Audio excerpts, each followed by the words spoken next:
For 80 years, the modern world has been built on a single, humble element, copper.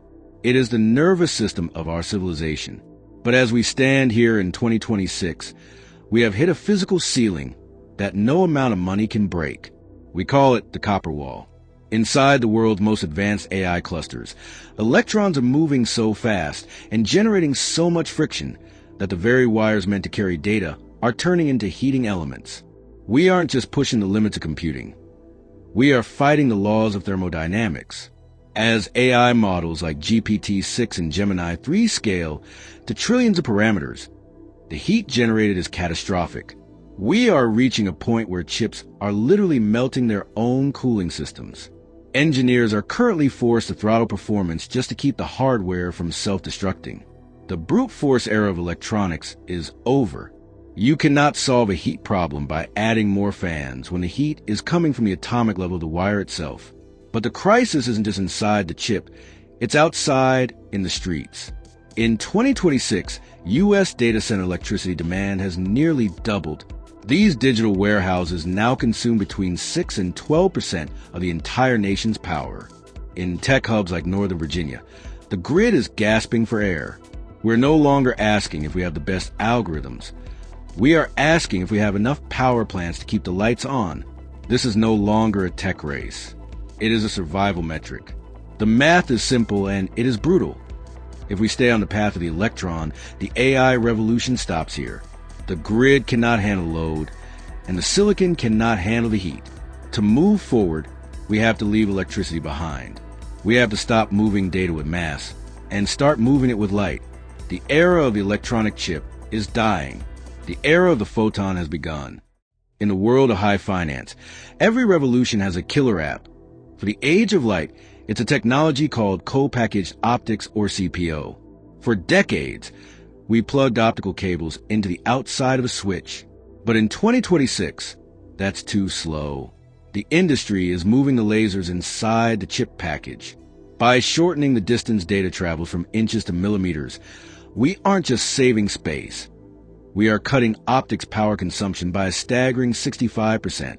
Two titans are currently fighting to become the Broadcom of photonics.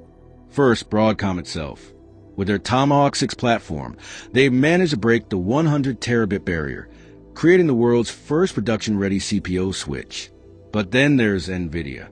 In early 2026, the AI kingmaker stopped being just a chip designer and became a venture capitalist, pouring combined $4 billion into the laser tech leaders Lumentum and Coherent. Nvidia isn't just building GPUs anymore. They are securing the entire light-based supply chain for the next decade. The smart money is looking beyond the household names. Analysts are now flagging an optics supercycle. While Marvel dominates the custom silicon side, the real arms dealers are the ones making the light itself. As 1.6 terabit modules become the industry standard this year, companies like Lumentum and Coherent have seen their shares pop as they transition from telecom suppliers to the backbone of AI infrastructure. The question isn't whether light will replace electricity.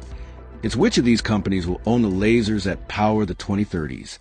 In the high-stakes game of global power, the rules just changed. As of January 2026, the U.S. Bureau of Industry and Security has issued sweeping new guidelines for advanced AI hardware. But the real target isn't just the chips we have today. It's the photonics of tomorrow.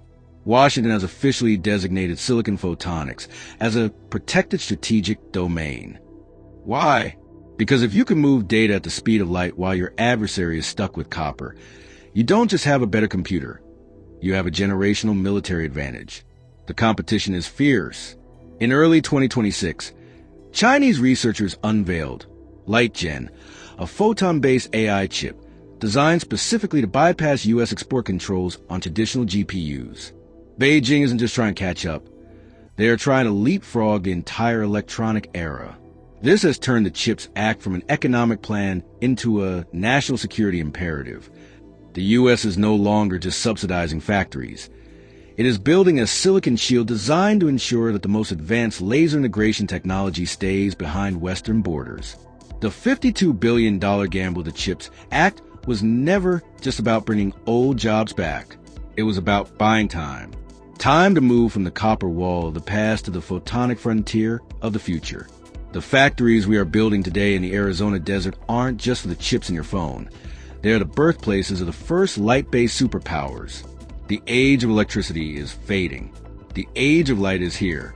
And for the United States, losing this race is not an option. I spend 40 hours a week researching these industrial bottlenecks, so you don't have to. If that's a trade you're willing to make, hit that subscribe button to join our next briefing. Right now, your AI is tethered to a leash.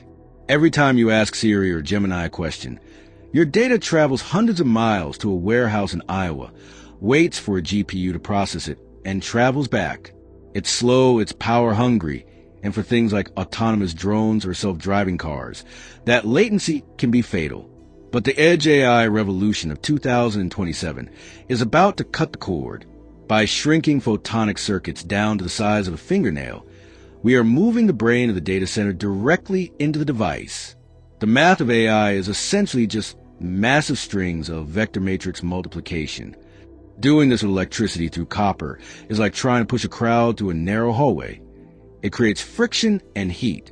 Photonic chips do the same math, using the interference patterns of light waves. The result?